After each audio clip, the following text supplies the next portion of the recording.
Dober dan. Iz ljubljanskega studia 136, to so vesti na vesti. Najprej, na samem začetku današnje oddaje, iskrena in lepa hvala Akademiji Viktor v mojem imenu za 15. Viktorja, za film Vampir z Gorjancev. Priznam, nisem ga pričakoval, a ga nisem nič manj vesel. Še enkrat hvala. Šiško, si bil na Viktorjih? Si gledal vsaj doma? Sem gledal, ja. A nisi bil v ekipi? So šli snemat, ne? Ja, je bila naša ekipa tam. Kdo? Ajda, Irena, pa... Črt? Črt. Imaš kakšen posnetek? Imamo. Daj pokaž nam, prosim.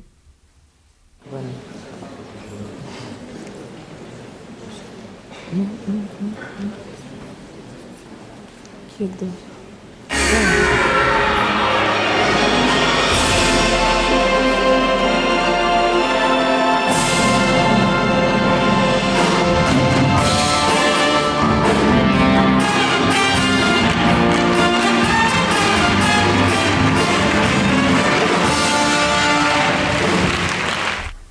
Zakaj ga ni šel na oder iskat?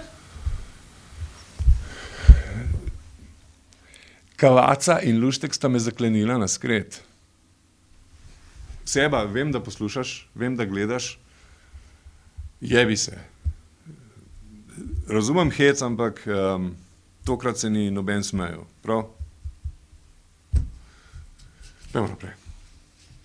Premier Borut Pahor je pozdravil sprejetje poročila o napredku Hrvaške na poti v EU v letu 2008, a z vsemi njegovimi dikcijami ni zadovoljen. Nekdanji evropski poslanec se iz časov svojega službovanja v Evropskem parlamentu spominja, da je Evropski parlament večkrat nekritično podpiral odločitve in ravnanja hrvaške vlade in njeno željo, da pogajanja čim prej zaključijo.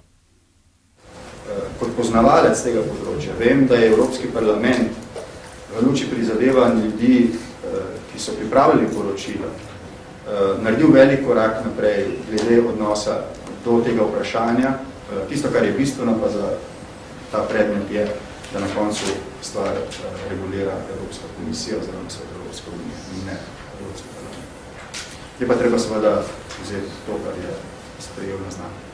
Sicer pa naš premier Borut Pahor funkcijo tiskovnega predstavnika vlade še vedno opravlja sam. Tudi zato, ker je prepričan, da je to njegova dolžnost. Mislim, da je prav, da na položaju, kjer ima veliko politične moči, mora odgovarjati na vprašanja javnosti in da to naredi na organiziran način, kar vsakotedenske tiskovne konference so.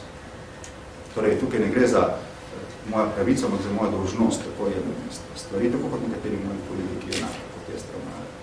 Povojni poboji in odkritje grobišča v Hudi jami vznemirjajo tudi Črnogorce, kar lahko, drage gledalke, dragi gledalci, potrdim tudi sam, Jonas Žnidaršič, iz svoje osebne izkušnje. Imam namreč soseda Črnogorca, ki živi nedaleč stran, 2 ulici stran od naše hiše, in ob včerajšnjem večernem sprehodu s psom sem ga srečal.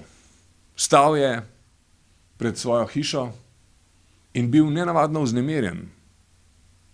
Z zanimanjem sem ga opazoval, potem pristopil k njemu in ga poprašal, če je vznemirjen zaradi Hude jame. Vprašal sem, kolega sosed Črnogorec, zaradi Hude jame? Odgovoril ni, ker me ni razumel, zato sem vprašanje ponovil. Zbog Hude jame? In je le resignirano prikimal. To mi je dalo misliti. Tamkajšnja nevladna organizacija Odkrili bomo resnico je namreč napovedala obisk Slovenije, da bi ugotovili, koliko ljudi iz Črne Gore je bilo ubitih v Hudi jami. O povojnih zločinih in množičnih pobojih se je naš Denis Sarkić pogovarjal s prvakom SNS-a,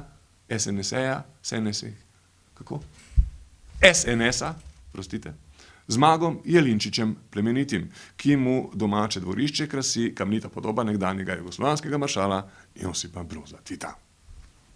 Tiste množice mrtvih, pobitih so v glavnem ustaši, četniki, ljotičevci, nedičevci in podobno, tudi bolgarski vojaki nekateri in tako naprej, ki pa so jih pobijali tujci, tuji državljani, to se pravi iz drugih držav sedanjih držav Jugoslavije oziroma iz nekdanjih drugih republik. Tukaj to niso slovenski zločini in najbolje bi bilo, če bi te ljudi Hrvaška recimo odpeljala na svojo stran in tam naredila eno kostnico in spomenik, pa naj se tam priklanjajo pravzaprav ustaškim zločincem, ki so jih pač na ta način ali oni način kaznovali za zločine med drugo svetovno vojno. Društvo onkoloških bolnikov Slovenije je v posebni akciji zbralo 400 000 evrov, ki jih bodo porabili za nakup bolniških postelj v stavbi C Onkološkega inštituta. Šale nimam nobene, ker se iz zraka ne smeš norca delati. Predsednika Društva onkoloških bolnikov Slovenije Marija Vegel, ne, predsednica je, ne? No, pa malo nehoti šalo not. Pusti.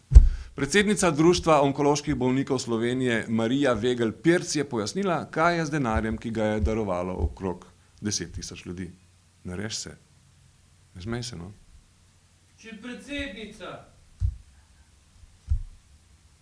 V dobrodelne namene smo posebej skrbno čuvali ta denar na posebnem računu in potem skupaj z vodstvom inštituta tudi iskali prioritete.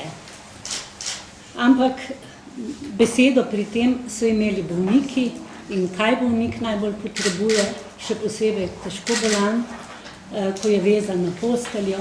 Grega Brcar in Filip Blatnik, dijaka 4. letnika Srednje gozdarske in lesarske šole v Postojni, sta sredi šolskega parka, pomislite, postavila oglarsko kopo. Izkupiček od prodaje približno 500 kg oglja, ki se kuha v kopi, bosta namenila za končni izlet. Za pijačo. Tako pa je bil kot projekt, zdaj samostojen projekt. No, tole bolj turistična zanimivost, ni računice, ne vem kako, da bi služili. Koliko se pa ljudje, ki tukaj ustavljajo? Ker sprašujejo, koliko cvate gori, koliko cvate postavljaš, koliko je količina dore in sprašujejo. O trženju hrane otrokom, komentar dneva Breda Kutin. Potrošniška organizacija v okviru Svetovne potrošniške organizacije CI želimo omejiti promocijo nezdravih živil namenjeno otrokom. Prekomerna teža otrok je svetovni in evropski problem, ki tudi nas ni obšel. V Sloveniji je skoraj četrtina otrok pretežkih oziroma predebelih. Zato si prizadevamo za sprejem mednarodnega kodeksa promocije živil in brezalkoholnih pijač otrokom. Ta temelji na naslednjih točkah. Prepoveduje trženje nezdravih živil otrokom do 16 let. Prepoveduje oglaševanje nezdravih živil na televiziji in radiju med 6. in 21. uro. Ureja trženje nezdravih živil na internetu. Prepoveduje promoviranje nezdravih živil v šolah, prikazovanje slavnih oseb in likov v risanki in podobno, brezplačnih daril v neposrednih igrah, posredno promoviranje živil staršem ali odraslim. Na okrogli mizi za Svetovni dan potrošnikov so sodelujoči podprli predloge ZPS. Industrija naj spremeni recepture živil in načine promoviranja živil za otroke. Trgovci naj izdelkov ne pozicionirajo na spodnje police, ob blagajnah in jih ne ponujajo v akcijah. Mediji naj vzpostavijo notranje kodekse sprejemanja oglasov. Javna RTV naj ne oglašuje omenjenih izdelkov med 6. in 21. uro. Slovenska oglaševalska zbornica naj spremeni oglaševalski kodeks in upošteva etiko in družbeno odgovornost pri vprašanju trženja omenjenih skupin živil otrokom.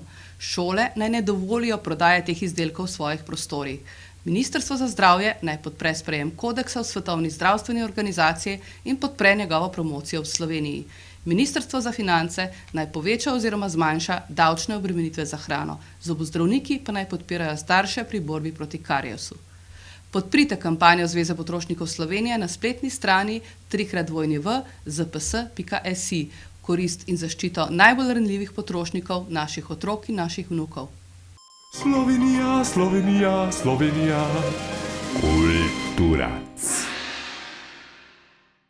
Nocoj bo v Narodni galeriji podelitev nagrad za najboljše fotografe izbrane na natečaju Slovenske novinarske fotografije 2008. Predsednik žirije, fotograf in urednik agencije AP Enrik Marti je po ogledu vseh fotografij slovenskim fotografom svetoval tole. Kaj je to, en Francoza, kaj je? Ti veš? Iz Latinske Amerike. And there is many stories that are good, but there is either missing elements, or which is worse, pictures that shouldn't be there at all. And you have a nice set of pictures, and then you have two pictures that just destroy the whole story. Še vreme? Zaradi nepričakovanega vročinskega udara se je včeraj na Topniški ulici v Ljubljani spontano vnel mimoidoči in se iz obzirnosti vrgel v smetnjak. Voznike opozarjamo na previdno vožnjo, saj podobne incidente danes zvečer pričakujemo po vsej Sloveniji.